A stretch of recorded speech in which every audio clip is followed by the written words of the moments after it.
he has a cocaine and hookers problem. I don't have a problem with either of the two, but when it starts cutting off shit that I like, fuck you. I bet you she has an eye patch too. And balloon on her ass. But you know what? Her name is Vanity with 3 Y's. Vanity, if you're listening to this, please comment down below. I'll pull your ass over here and say something. I know you got a peg leg, bitch. I know you got a peg leg. We want to see it from your good eye, damn it. We want to see it from your good eye. She has a peg leg and an eye patch, and I bet she has a parrot too. He's a fucking pirate, is what I'm saying. He goes and snorts. Are you calling her a smelly pirate hooker, technically? I said nothing about smelly. I don't know if the bitch has any kind of hygiene whatsoever. That's her business. I'm just saying, enough as it is. David Zaslav snorts cocaine off the peg leg of a pirate hooker. You are a smelly pirate hooker. Why don't you go back to your home on Whore Island? Yo, what's up, everybody? Welcome to a brand new episode of Miami Geeks Weekly Updates, brought to you by digitalcracknetwork.com. I'm your host, Punch305, and Happy New Year, folks. We made it, 2023. Not proud, but we're here. And with me, my great friend, amazing co-host, Uncle Willie. So how was your New Year? It was good. I mean, could have been better. I mean, after fucking everyone's almost dying already in the beginning of the year already. Fuck. Listen. Some people have had scares. Not everybody's died. No, thank God. But it's already like one of those like all these scary moments already. First with fucking Hawkeye, and then with, God forbid, that poor NFL player. And it's like you just sit there and you're like, we just started 2023. Like, fuck. Yes, I know. Jeremy Renner, for those who are living under a rock, first of all, Happy New Year. How's the rock down there? Nice. Jeremy Renner was hurt in a snow plowing accident. Mm-hmm. He's, recovering. He had to have 2 surgeries, but he's doing better. He's gotten love from all his MCU castmates. And for those of you who don't watch football, Damar Hamlin, a safety for the Buffalo Bills, had a heart attack on the field. Yeah, which still bizarre. And then we have one of the Jackson Jaguars, and fucking died of a heart attack as well. Oh yeah, but that was you know what? I don't know when that was. I'm wondering if it happened. It was this week. Was it this week or last week? Yes. No. This week. Everything came up fresh this week. First is this dude collapsed in the field. Monday Night Football collapsed because of a heart attack or just cardiac arrest. It just stopped. And then this dude just appeared up on Monday night, Tuesday morning, that even he had a heart attack as well. And I was like, is there something in the water? Because I don't want it. Okay. And the gentleman in question is former Jaguars player, Uche Nwaneri. There we go. Yeah. Uche Nwaneri was actually a YouTuber. He had a YouTube channel where he talked about football. And yeah, he passed away, 38 years old. Dude, young as shit. And they're saying heart attack as well. So now, because 2 people have had heart attacks that happen to be connected to football, obviously football is a dangerous sport that makes people's hearts explode. Because that's how news works nowadays. Apparently. I mean, they're not going to go back to the WWF days and look at the former wrestlers that had a lot of heart complications as well. But nah, let's stick to football. All I'm saying is someone needs to keep an eye on Chris Benoit. Is it Chris Benoit? Yeah. It is Chris Benoit. On Chris Benoit and Hulk Hogan, because those motherfuckers might die. Cool. I totally agree. Speaking of Chris Benoit, okay, Damar Hamlin, the gentleman who had the heart attack on the field. Mm-hmm. First of all, I hope he gets better real soon. That sucks. He had a charity where he would raise money to get toys for kids in Philadelphia. His GoFundMe has gone over $6 million in donations. Wow. Why is this important? What is this related to what we were talking about? Chris Benoit donated $5,000, mm-hmm. realized he misspelled his name, and then went and donated another $5,000 just so he can spell it right. That's awesome. I mean, that's crazy, but awesome. I don't know. So that gentleman that proud wrestling citizen donated $10,000 mainly because he don't know how to spell. Can you imagine if it was me, dude? I can't spell for lack of shit sometimes. Oh my God, you would have donated $125,000.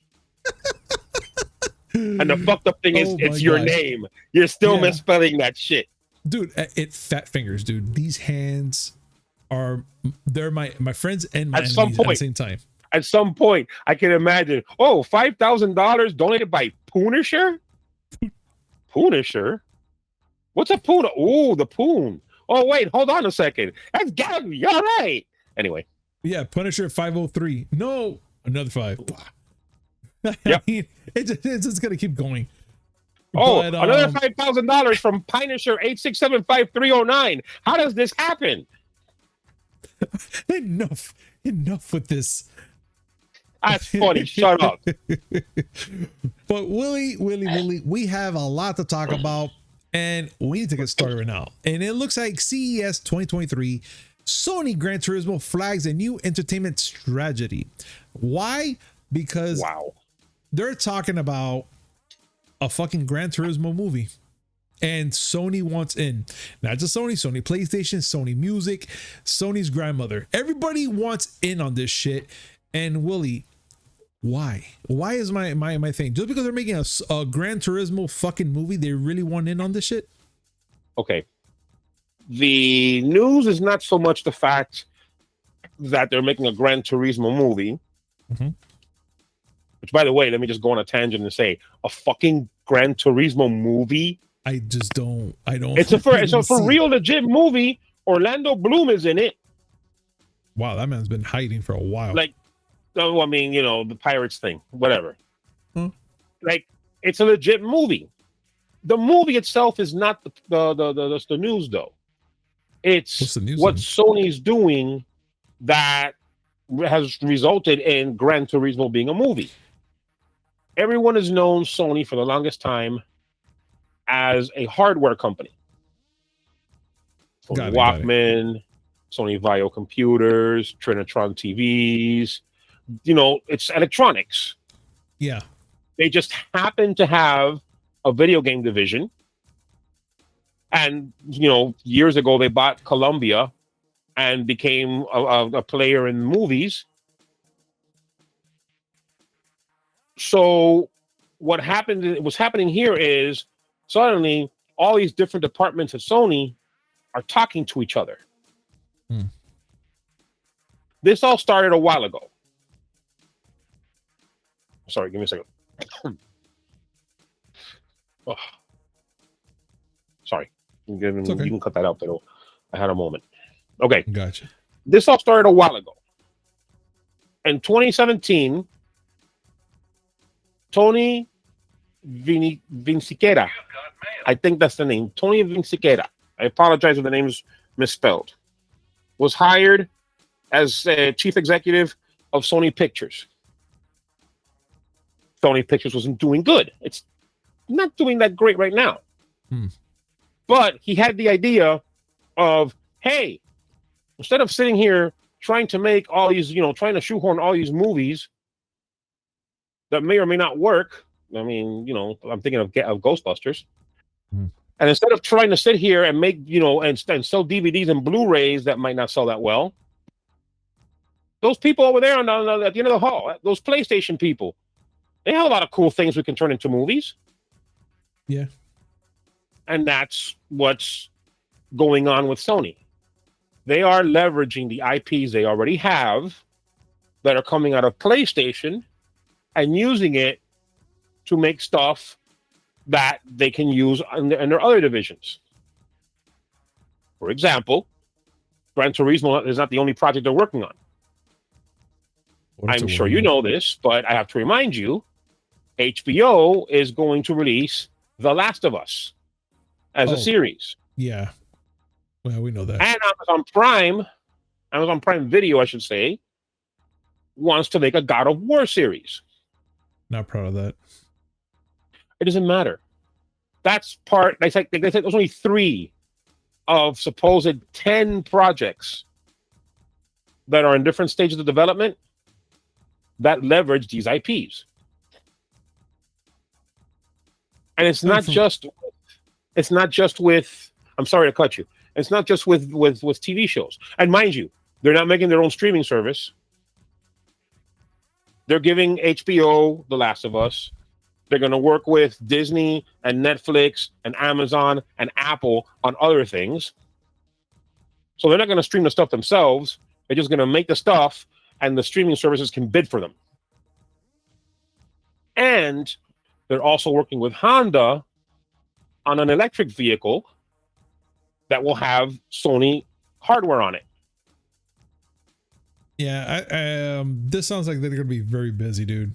Like, I mean, flat out. At least they have busy. At least they have a direction. Yeah. Because for a few years outside of PlayStation, what has Sony done?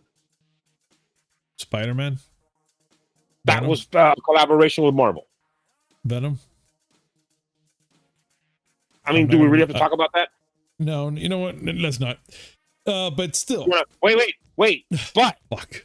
we can all say that no studio has been more better than Sony, because they had the more best movie in all these years. We know where I'm going with this. I already feel it. Let's go. The movie made over 100 million more bucks. I fucking swear to God, I'm just gonna disown you one day. You don't own me, bitch. I don't give a fuck. You're here with me. I disown you. I'm gonna disown you, Willie. Fine. Do this shit by yourself. That's it. I quit. I'm done with this shit. I don't want to talk to you anymore. Bah. And just like that, he just disappears from my life because of fucking Morbius. You see, Morbius destroys lives, folks, and he knows it too. Willie, get the fuck back in. You know it. It does. Accept your apology. Thank you. But look, man. Whatever. Fine. This is not. I don't agree with a Gran Turismo movie. I'm not sure how I feel about a God of War movie a series. I don't feel that great about the Last of Us series, but at least they have a direction. Yeah, I mean, they're doing something, so that at least we could say that they're being kind of constructive. But I don't know. To me, I feel that there's a lot going on, and somewhere on the line, something's gonna fuck up. But that's just my opinion, and I'm kind of curious to know what our folks out there are going to be thinking about this too. Ladies and gentlemen, what do you guys think about this whole thing, what Sony is doing with the Gran Turismo movie and everything that they have planned? Please comment down below, let us know your thoughts, and let's have a conversation about it.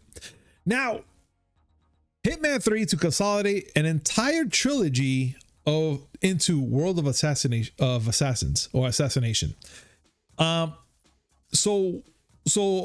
technically, the Hitman trilogy, they're gonna consolidate it into just one game, Willie, and just call it World of Assassination. They're going to Am I read this right? Because it says it's coming out January 26th. And yes. I'm just kind of like, holy fuck. So they're talking about Hitman 1, which came out in 2016, Hitman 2, 2018, and Hitman 3, 2021. And they're going to put all those three fucking games into one January 26th this year. And it's going to be called Hitman World of Assassination. So yeah, they're going to, mind you, let's just, first of all, this is IO Interactive, who is not owned by Square Enix anymore. Remember that last year? Square Enix sold IO Interactive, Eidos, and a couple other people to Embracer Group, along with their IPs. Okay. So, IO Interactive is going to take the last three Hitman 2016, Hitman 2, and Hitman 3, and just stick them on to one huge game called Hitman World of Assassination. A big ass game. Considering, I mean, the one thing I will say about how Hitman was handled, they had a pretty cool thing where weekly you had a new target. And it was a dynamic thing where you would have to, they would give you new targets, and one of them was Mads Mikkelsen. And so you would go and do a mission to take out this specific target, this special target, and you get special rewards if you took out this special target. It's a great thing. I would be a lot more excited about it if I were any good at these games. But then I have the stealth capabilities of a flying saucer when it's on the ground. Okay. I am as stealthy as a moose. By which I mean, if you tell me, go kill this thing, I'm going to run in, I'm going to pop him, and I'm going to knock everything down along the way. I mean, it makes all the sense when you say it like that, Willie, because I can only fucking imagine. But I'm going to be honest, as awesome that game is, and you're absolutely right, because I'll probably do the same thing. I cannot do this whole stealth mission very subtle. They always say, like, go here, dress like the waiter, go over there, wait for when he's alone, choke him. I'm always like, oh, where is he? In the balcony? You see me fucking trying to aim at him with a bunch of people beside me. Rah, rah, rah, fucking shoot him, run away, mission failed. I'm like, hey, but I killed him, right? Shit. Yeah. Mission failed. You want him dead, right? Okay. Yeah, I got it done. So 75 other people were killed in very visible and brilliant ways. The other guy's dead. I win, right? And guess what? One of the guys, I traded his hat. So I'm kind of stealthy there. I wore his hat. Yeah. I'm somewhat of an assassin myself. What can I tell you? I am the kind of assassin.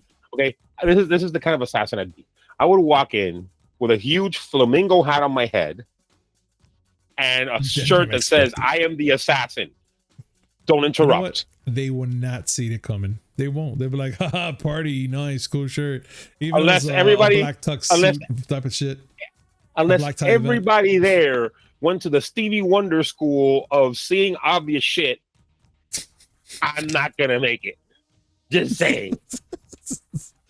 And that's fine and dandy.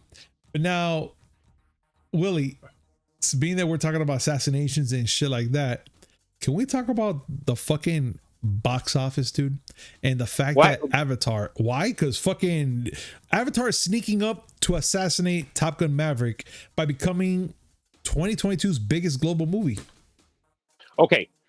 See, Avatar, The Way of Water is me as an assassin. Because that shit announced itself. Yeah. Hi, everybody. I'm coming in. And that motherfucker came in and made waves. And I don't mean that in a pun. I seriously did. It made waves. I honestly thought that movie was going to suck balls. And I haven't seen it yet. But every critic that I've been hearing so far, and I'm talking about YouTube critics, not those other critics. And it's the ones that I kind of follow because they have kind of like similar taste, like the taste that I kind of like. And they all praise this movie as really well done, really well made. And I'm like, I can't really wait to see it. I didn't have any time during the holidays to go see it because holidays, but I'm just hearing nothing but good things about this. And I'm kind of curious now in seeing this to see how well was it made and the storyline and all the good stuff that's about it. Listen, really? I knew when James Cameron went and said that he was going to do this again, I knew it was going to make all the money in the world. Yeah. I mean, he put all his effort in this movie for a fact. He didn't put all his effort and all of Disney's money, because this shit was expensive. Yeah. Into this movie. According to Deadline, the movie is projected to pass $1.5 billion today. Yeah. They're saying that means that it's the biggest movie of 2022. I don't know those fuckers own calendars. But it is 2023. I'm guessing that because it came out in 2022, they can go and say, well, it made the most money. I mean, they kind of can they? I mean, fuck. I'm just kind of curious if they're going to have... I'm just kind of curious in reality if they're going to be in theaters long enough than Maverick, because Maverick took a long ass time before it came to streaming. Maverick took the longest because, number one, it was on Paramount Plus. Yeah. Which, I mean, if you know anybody who has Paramount Plus, please let me know who they are. so I can have them followed. Here comes the assassin. But seriously, like Maverick had long legs at the box office. It's nothing. It's not going to be anything compared to Avatar: Way of Water. I personally think the movie's okay. No, nothing spectacular. But then again, I didn't care for the original movie. It's beautiful. It was very nice, very pretty, very beautiful, like you were saying. I actually saw a little bit during before this movie came out. It was actually in a pizzeria, and I was just watching. And to be honest, the colors and the things that are happening in that movie kind of get you. You're like, fuck, I just want to watch it. And it's interesting. The movie's not that bad. I do give it that much. It does give you the whole sense of protect the trees, the environment type of vibe, because that's what you kind of feel when you watch that movie. So I'm kind of curious on this second movie. So it's Aquaman meets Fern Gully. I understand that. Yeah, and I'm not a little bit of oh my god, was this fucking Swamp Thing? Just a tad, because you gotta protect it. Well, yeah, I mean, whatever. At the end of the day, it's not a bad movie. I mean, I just got to question how they're doing the math on this. I'm thinking if it's a movie, if you're saying that the movie that made the most money in 2022, why don't you just count up to 2022? Why you got to go and add 2023 in there? Nothing. Saying. I mean, I don't care either way, because my movie of 2022, believe it or not, is not Top Gun Maverick, although that movie is awesome. I already know what it is. You know exactly what it is. Because I won't shut up about the movie. I tortured Petey with it last guys' night. Everything, everywhere, all at once. And that movie was glorious. That movie to me was so fucking awesome. Although, I think that you need to watch RRR. I need to see that one, to be honest. No, I don't think you need to watch it. I know you need to watch it. All right. And all right. Oh yeah, okay. And Violent Santa was amazing. Fucking, I love that movie. But yes, I need to see fucking RRR. Yes, it may sound hilarious, but it's a very good movie. What's another good movie that I personally want to see? What's that? Evil Dead Rises. And it's not because, Sam Raimi and fucking, oh my God, fucking Bruce Campbell are like producers of this fucking movie. It's the fact that it's not taking place in the woods. I mean, by the looks of it, it's in city life. And a lot of shit is happening. And I could tell you, oh my God, from the trailer alone, the it's, God, the E feeling, like, oh my God, that's happening. Dude, there's a part in this fucking trailer where one of the possessed characters gets a cheese grater and just scrapes the living fuck out of that person's leg. And I'm just going, oh my God, like, God, oh my God. That's all I gotta say. There's just, oh my God, like, it's so much chills and stuff that you see in that trailer alone. And of course, the blood gore is off the fucking roof. And I personally think, So you saw the Red Band trailer? Yeah, yes, I did. And I thought it was fucking phenomenal. I was like, yeah, this movie is what I want to see, And it has, the same book. It has the fucking audio recording from fucking the Evil Dead movie. And it's just a different vibe. It's not even in the city, and it's just, I mean, not in the city, not in the woods. It's in the city, which I'm like, okay, cool. I want to see this shit, because apparently it takes place in a fucking apartment complex where your other neighbors are not listening to where the fuck is going on in that room. I'm shocked. I'm not sure where in the city they're at that there's no nosy neighbors. Fucking beats me. Beats the shit out of me. Listen, all I know is that I'm in. That's it. Yeah. I want this movie. I really do. I can't wait to see it, and I can't wait to see what else they're gonna be fucking showing us in these fucking. I know they're gonna give us like 2 more trailers at least, so I can't wait to see what they're gonna be showing us, and especially the fact that Bruce Campbell's not in it, because he's not gonna come back as Ash. I'm interested in to see what's gonna happen. you got to remember that the Evil Dead just has transcended past Ash. Mm-hmm. It's more it's its own thing now. Which I mean, I gotta say, I was not pleased with the Evil Dead remake with the fact that we're doing it. Mm-hmm. It's not a bad movie at all. It's a good movie. Yeah. So fuck it, I'm in. All right. 2023, I'm gonna be Evil Deading, and I'm gonna be cocaine bearing. Yes. Because I am not letting that movie out of my sight. Are you kidding me? I want to see Cocaine Bear. And but the one thing I really, and this is just me, guys. I mean, I don't want nobody to take this as a personal hit to DC or anything. The Flash. Stephen Amell. Stephen Amell. He's returning as Green Arrow in the final season, and I mean, I'm glad that he's coming back for this. You know, the whole Arrowverse type of thing going on. But personally, I don't care. Like I don't like. I'm glad he's coming back. I seen the Arrow TV series though, like the first season. I thought it was a fantastic series. I actually liked it, but I kind of drifted apart from it because it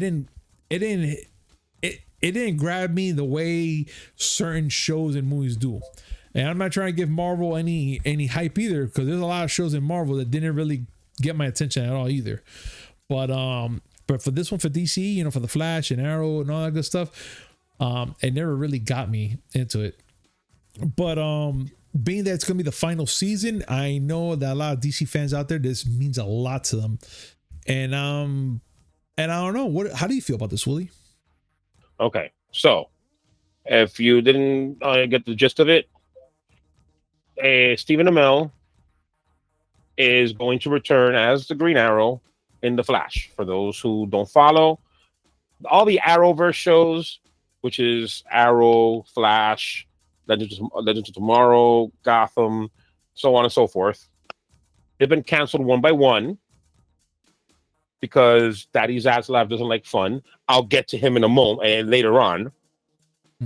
But Flash is the last one of the Arrowverse shows that's going to be. I mean, this is the last season, and they're bringing Stephen Amell back as Arrow, as the Green Arrow, to, like, you know, end his arc, to end everything, because him and Flash were good buddies. Yeah, I was not a fan of the Arrowverse shows, but I have many friends, and including my nephew, who love the shows. I'm sure that, you know, they're all bummed out that this is going to end, but at least they're ending it right. Yeah, I'm glad they're taking the high road at least and doing the right thing, I guess. But again, let's see what happens. I mean, hopefully those two actors become something big in the DCEU remake that they're making. I still say that this Flash here needs to be the Flash in the DCEU.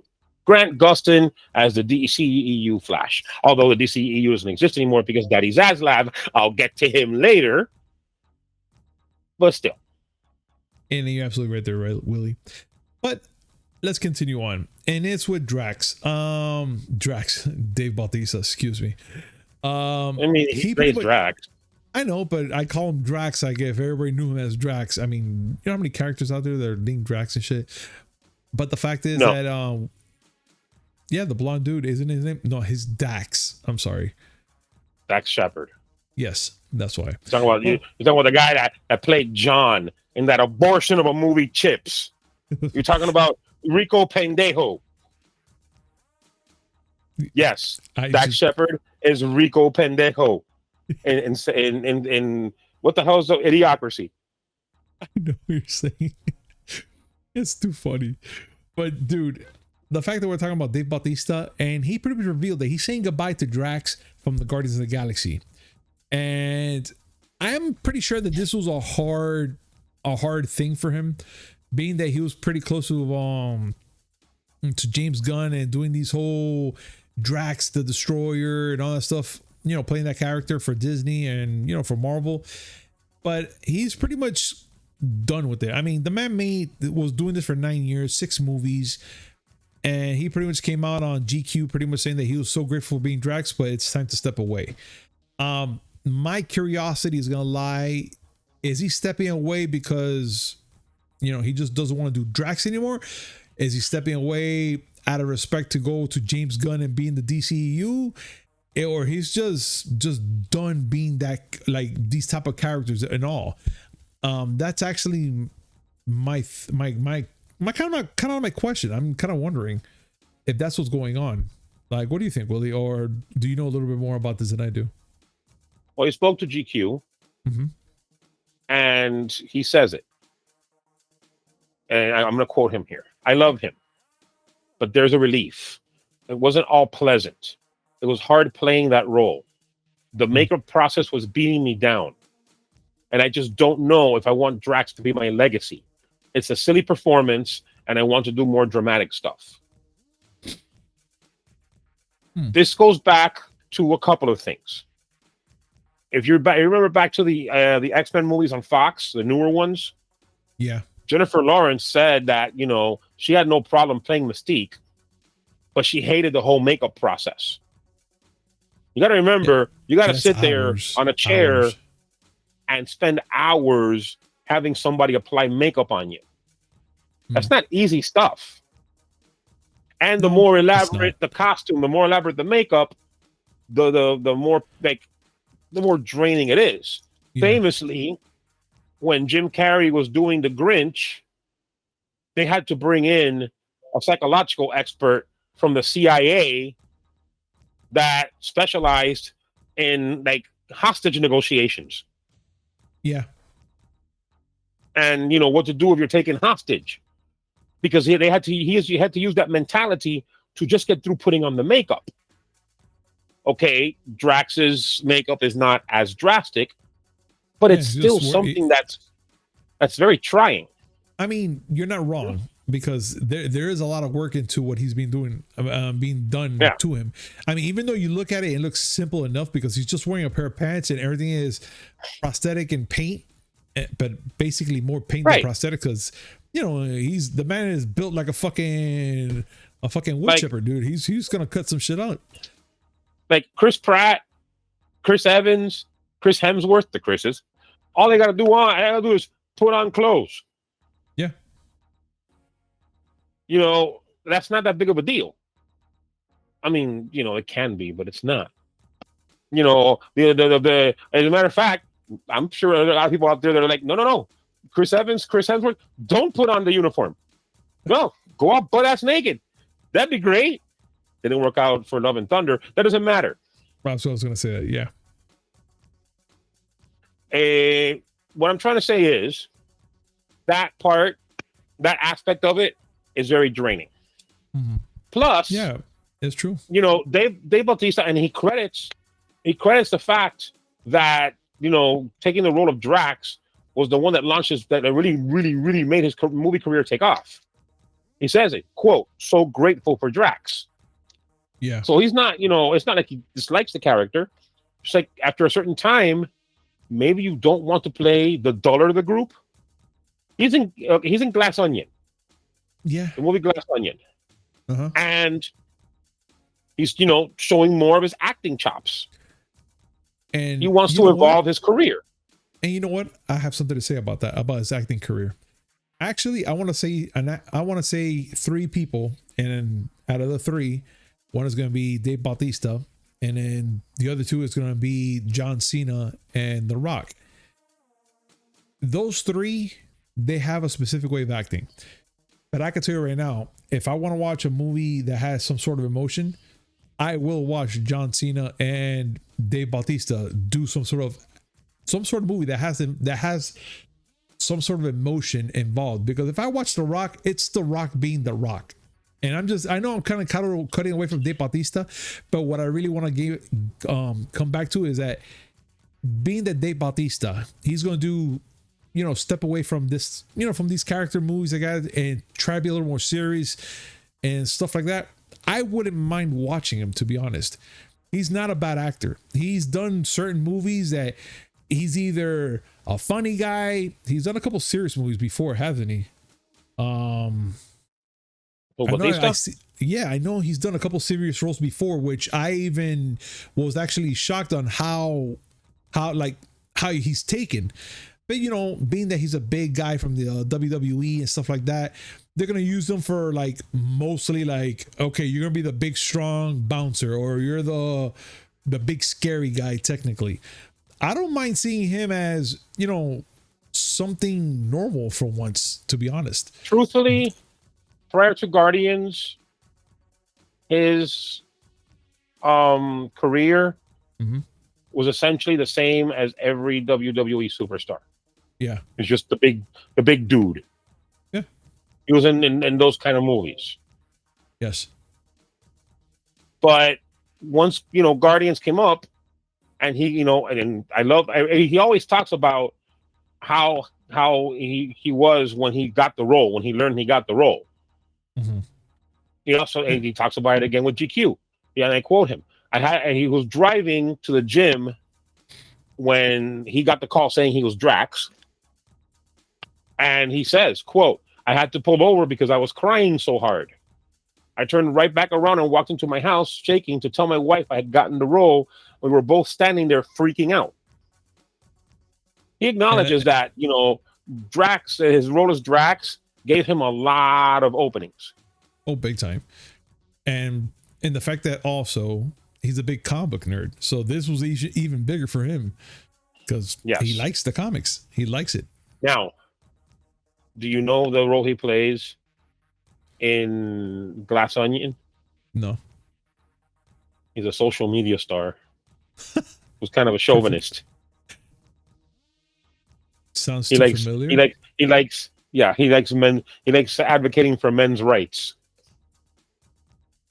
Wow, in the movie, he's not like that. He's in the movie. But I know. But I'm saying that sounds too familiar. And too familiar. He's still pushing his name out so that they can cast him as Marcus Phoenix. Really? Yeah. Oh, okay. For those Marcus Phoenix in Gears of War, for those who don't know. I'm down for that. I mean, dude, the man made a commercial eons ago wearing the outfit, and I think he was part of the game as well. I say, fuck it, do it. He'll be fine. The idea for Guardians of the Galaxy was it's only going to be 3 movies anyway. I don't know what's going to happen for the characters after this. I don't know. There's word that some of them are going to die. I don't want to cry, God damn it. I don't want to go to a movie theater and cry. Are you kidding me? You know you're going to cry. I just want to be happy. I want to sit there and eat my nachos and drink my soda, maybe alcohol. I don't know, maybe in a bistro, and do my thing and just watch a movie and be happy. You and I both know that we're gonna be shedding all the fucking tears. We're gonna call each other and and I quote our conversation, dude. Oh my god, dude. That's our conversation. I'm just saying it right now, ahead of time. I don't want to cry. I don't want to cry. You're gonna cry. So am I. We're gonna shed the tears. So. I'm just letting it happen. It's like fucking. It's gonna happen. I'm not even. That's it. Fuck it. No. They have me here quoting Mariah Carey. Oh yeah. Nothing in the world can take us back to where we used to be. All right, well, let's bring up that anger factor, Willie, with our last thing that we're going to be talking about. It's HBO Max cuts hundreds of Flintstones Looney Tunes episodes. And on December 31st, 2022, HBO Max removed hundreds of Looney Tunes shorts and Flintstone episodes from its streaming library. And bro, it took a lot of the good shit, just to be honest. I mean, I'm pretty pissed off about this, but I want you to talk because this is actually more closer to you because you grew up on all this like big time. I mean, I grew up on it, but you were there to hear the first episode and shit like that. So, Willie, but let's go on. All right. So, Warner Brothers Discovery is still sitting there trying to cut costs, and so. The way to cut costs. I don't know why, because they own this fucking content. But HBO Max no longer has not every Looney Tunes, they have the first 15 seasons of Looney Tunes episodes. They're missing the latter 16 seasons from 16 to 31. It's the newer stuff, not the classic stuff. Like, okay, they're keeping the racist stuff. Just, want to make sure you get that. They're keeping the racist shit. All the shit that happened, seasons 1 through 15, right? They're keeping that shit. Season 16 through 31 that had, remember Rabbit of Seville? Yes. Oh my God. Remember the fucking what's opera doc? The song, bro. Yes. They had Elmer Fudd dressed as a Valkyrie. That's what's opera doc. Doesn't matter. It's amazing. Elmer Fudd was dressed as a Valkyrie. And they cut that shit. And they cut a whole bunch of Flintstones episodes. Fine. At the end of the day, there are other ways to watch this stuff. I have that stuff. I'm not going to discuss it, but I have ways to see this stuff. He does. But David Zaslav, the head of Warner Brothers Discovery, fuck you. Like, fuck you hard. I don't care what cost you're trying to cut. You own this shit. Ted Turner bought the rights to a lot of shit. It's Warner Brothers shit. Yeah. Why in the good are you cutting out shit that you own to cut costs? It's true. It's stupid. I've heard the old saying, cutting off your nose to spite your face. Just cutting off your dick just to say it. You can cut it. I'm gonna probably take a hunch. He's probably cutting it off, just to make room on his server. I can't even for keep what? I can't even keep that shit with a straight face. Like he's trying to make more space for more fucking Honey Boo Boo episodes. Oof. What? He's gonna relaunch Ancient Aliens. Get him. Fuck you. You see? Fuck you with a splintered broom. Like break a broom right across your knee and shove the splintery part right up there. Sideways. And in short, I don't really like the guy. I would have never couldn't tell. I really couldn't. I mean, it was very subtle, but yeah, I couldn't really tell. But yeah, I agree with Willie on this one 110%. Like, there was no need for it. I mean, why would they do something like that to classic episodes and stuff for like Flintstones and Looney Tunes? I mean, which they fucking own. I understand if they were licensing some shit. Oh, we don't want to pay licensing fees. I get it.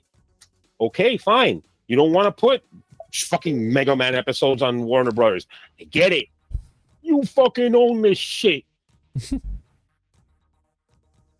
I'm going to go on a limb. I can't wait for the investigative report that's going to go and just reveal that David Zaslav has a cocaine and hookers problem. And that's where all the money's been going. And he sneaks out every other weekend to Las Vegas, and there's this one stripper. Her name is Vanity, and she has a peg leg, and he snorts coke off the peg leg. And how about the cocaine bear? That's the other side of the coast. That's the other coast. Oh, okay. Don't mix up the East Coast and West Coast. That's why Tupac got shot. I get it. David Zaslav, I'm going to say it right now, he has a cocaine and hookers problem. I don't have a problem with either of the two, but when it starts cutting off shit that I like, fuck you. I bet you she has an eye patch too. And balloon on her ass. But you know what? Her name is Vanity with 3 Y's. Vanity, if you're listening to this, please comment down below. I'll pull your ass over here and say something. I know you got a peg leg, bitch. I know you got a peg leg. We want to see it from your good eye, damn it. We want to see it from your good eye. She has a peg leg and an eye patch, and I bet she has a parrot too. He's a fucking pirate is what I'm saying. He goes and snorts. Are you calling her a smelly pirate hooker, technically? I said nothing about smelly. I don't know if the bitch has any kind of hygiene whatsoever. That's her business. David Zaslav. I'm just saying, enough as it David Zaslav snorts cocaine off the peg leg of a pirate hooker. You are a smelly pirate hooker. Why don't you go back to your home on Whore Island? That's what I'm saying. But you know what? Yeah, ladies and gentlemen, thank you so much for joining us on this amazing show. And as always, like, comment, subscribe, hit that notification button because God Lord knows how long we're going to be on this fucking podcast. Because after that smelly pirate hooker shit that we just did right now, I'm not even sure what YouTube is thinking right now. But I'm pretty sure that they're asking all the questions on what the fuck is wrong with us. David Zaslav is going to buy the podcast and fire both of us and replace us with that pirate hooker that he snorts cocaine off of. Guys, again, comment down below, subscribe. You know the drill. Willie, any last words? Dude, I'm dying. I have no more. I'm done. I just stick a fork at me because I'm done. Ladies and gentlemen, thank you so much for joining us today on this amazing show, and we'll see you on Friday. Peace. Fuck you, David Zaslav. Fucking pirate hooker. Bye.